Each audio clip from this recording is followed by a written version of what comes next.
Welcome to mega 9 TV. BJP గత కొన్నాళ్లుగా south రాష్ట్రాలపై focus పెడుతూ వస్తుంది. ఎలాగైనా దక్షిణాదిన బలపడాలని విశ్వ ప్రయత్నాలు చేస్తుంది. మరీ ముఖ్యంగా తెలుగు రాష్ట్రాల్లో అధికారమే లక్ష్యంగా పావులు కదుపుతుంది.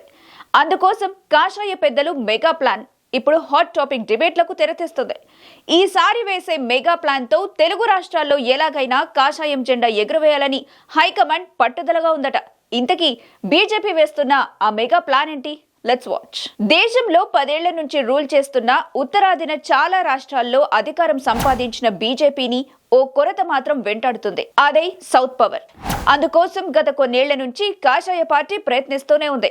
గత 10 ఏళ్ల నుంచి దేశవ్యాప్తంగా మోదీ మాన్యా కమ్ముకున్న దక్షిణాది రాష్ట్రాల్లో మాత్రం ఆ ప్రభావం కనిపించలేదు. ఫలితంగా సౌత్ స్టేట్స్ లో ఏ ఒక్క రాష్ట్రంపై కూడా కాషాయ జెండా ఎగురలేదు. దీంతో దక్షిణాదిన సత్తా చాటాలన్న కాషాయ పెద్దల కలలు కలలుగానే ఉంటూ వచ్చాయి.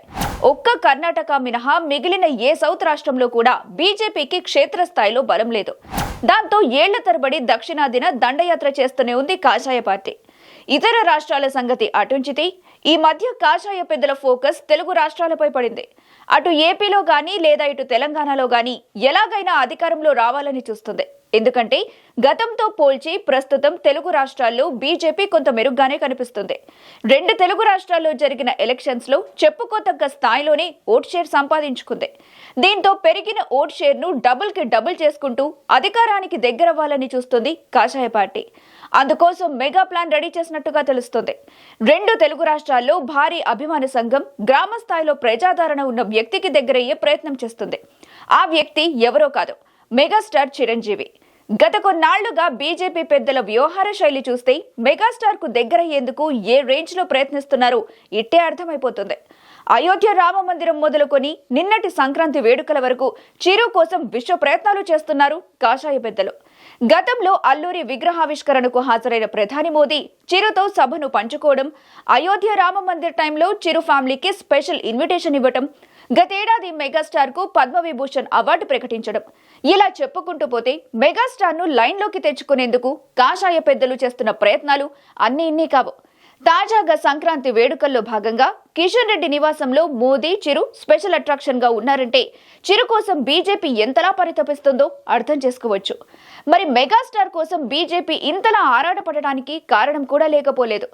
ఏపీలో జనసేన పక్షాన బీజేపీ బలపడుతూ వచ్చింది. అక్కడ మొదటి నుంచి కేవలం జనసేనతో మాత్రమే పొత్తులో ఉన్న కాషాయ పార్టీ ఎన్నికలకు కొద్ది రోజుల ముందు టీడీపీతో చేతులు కలిపింది. అది కూడా జనసేన అధ్యక్షుడు పవన్ మాట మేరకే కూటమికి సై అనింది. ఫలితంగా 8 అసెంబ్లీ సీట్లు, 2 పార్లమెంట్ సీట్లు సొంతం చేసుకుని ప్రస్తుతం ఏపీలో స్ట్రాంగ్ బేస్ సెట్ చేసుకుంది. ఇక కూటమి అధికారంలోకి వచ్చిన తర్వాత ప్రమాణ స్వీకారం టైంలో మెగా బ్రదర్స్ ఇద్దరితో కలిసి ప్రధాని మోదీ అభివాదం చేయటం అప్పట్లో ఎంతటి చర్చనీయాంశమైందో అందరికీ తెలిసిందే. ఇక తెలంగాణ విషయానికొస్తే ఇక్కడ బలమైన లీడర్స్ ఎంతమంది ఉన్నా ఏపీలో పవన్ మాదిరి ప్రజాకర్షణ లేని వ్యక్తి కొరత ఆ పార్టీని వెంటాడుతుంది. అందుకే తెలంగాణలో ఆ లోటును భర్తీ చేసుకునేందుకు కాషాయ పార్టీ మెగాస్టార్ చుట్టూ తిరుగుతున్నట్టు గుసగుసలు వినిపిస్తున్నాయి.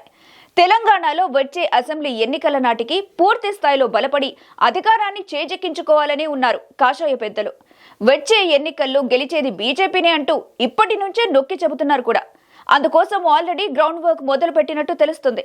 అందులో భాగంగానే మెగాస్టార్ చిరంజీవిని పార్టీలోకి ఆహ్వానించే ప్రయత్నాలు తెర వెనుక జరుగుతున్నాయట. ఇప్పటికే మెగాస్టార్ వద్ద ఆ ప్రపోజల్ కూడా ఉన్నట్టు వినికిడే. అయితే గత కొన్నాళ్లుగా చిరు పాలిటిక్స్ కు దూరంగా ఉన్నారు. ఆయన స్థాపించిన ప్రజారాజ్యం పార్టీని కాంగ్రెస్ లో విలీనం చేసిన తర్వాత కొన్ని రోజులు కేంద్ర మంత్రిగా పనిచేసిన ఆయన ఆ తర్వాత జరిగిన పర్యవసనాల కారణంగా రాజకీయాలకు దూరమయ్యారు. అయితే రాజకీయాలకు దూరమైనప్పటికీ కాంగ్రెస్ లోని ప్రాథమిక సభ్యత్వాన్ని మాత్రం రద్దు చేసుకోలేదు ఆయన. దీంతో చిరు మళ్లీ పాలిటిక్స్ లోకి రీ ఎంట్రీ ఇస్తాడనేది తరచూ వినిపించే గుసగుస. అయితే తన పొలిటికల్ రీ ఎంట్రీపై వస్తున్న రూమర్స్ ని చిరు ఎప్పటికప్పుడు కొట్టిపారేస్తూనే వచ్చారు. తనకు రాజకీయాలు సెట్ కావని, పాలిటిక్స్ లో తాను రాణించలేనంటూ బహిరంగంగానే క్లారిటీ ఇచ్చారు. దీంతో చిరు పొలిటికల్ రీ ఎంట్రీపై వస్తున్న వార్తలు కొంత మందగించిన మళ్లీ కాషాయ పెద్దల వ్యవహారంతో boss political entry hot topic అవుతుంది. తమ్ముడు పవన్ మద్దతు కూడా బీజేపీకి ఉండటంతో అన్నయ్యను ఒప్పించేందుకు శతవిధాలా ప్రయత్నిస్తోందట కమలం పార్టీ. ఒకవేళ మెగాస్టార్ పొలిటికల్ రీ ఎంట్రీకి సై అంటే తెలంగాణ పార్టీ బాధ్యతల్ని ఆయనకు అప్పగించే పనిలో ఉన్నట్టు వినికిడి.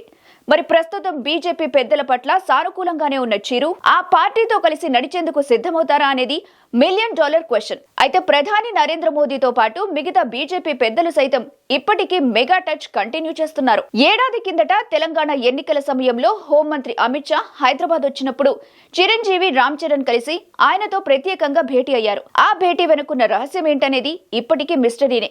ఏది ఏమైనప్పటికీ మెగాస్టార్ కేంద్రంగా 6 ఈసారి తెలుగు రాష్ట్రాల్లో గట్టిగా పాగా వేయాలన్న లక్ష్యంతో కాషాయ పార్టీ ఎంతో కసిగా పనిచేస్తున్నట్టు తెలుస్తుంది. కాగా సౌత్ రాష్ట్రాల్లో కర్ణాటక అసెంబ్లీ ఎన్నికల్లో ఎదురైన పరాభవం తర్వాత తెలంగాణలో చేజిక్కించుకుందామన్న స్ట్రాటజీ గత ఎన్నికల్లో కొంత మేరకు ఫలించింది. ఇక పూర్తి స్థాయిలో ఫలించాలంటే మెగాస్త్రం సంధించాలనేది బీజేపీ ఎత్తుగడ. ఎందుకంటే మెగాస్టార్ మళ్లీ రాజకీయాల్లోకి రావాలనుకుంటే ఏ ప్రోటోకాల్ అడ్డుకోలేదు. ఆయన నోటి మాటతోనే ఓటు మీటర్లు ప్రభావితమవుతాయని కాషాయ పార్టీ గట్టిగా నమ్ముతుంది. మరి కాషాయ పార్టీ భావిస్తున్నట్టుగా మెగాస్టార్ పాలిటిక్స్ లోకి రీఎంట్రీ ఇస్తారా? ఒకవేళ ఇచ్చినా మూలాలు మర్చిపోకూడదని ఘంటాపథంగా చెబుతున్న చిరు కాంగ్రెస్ ప్రాథమిక సభ్యత్వాన్ని రద్దు చేసుకుంటారా అనేది కూడా ప్రశ్నార్థకమే. ఏది ఏమైనప్పటికీ మెగాస్టార్ చుట్టూ మళ్లీ రాజకీయ రంగు పులుముకుంటుండడం అత్యంత చర్చనీయాంశంగా మారింది. మరి ముందు రోజుల్లో ఏం జరుగుతుందో చూడాలి.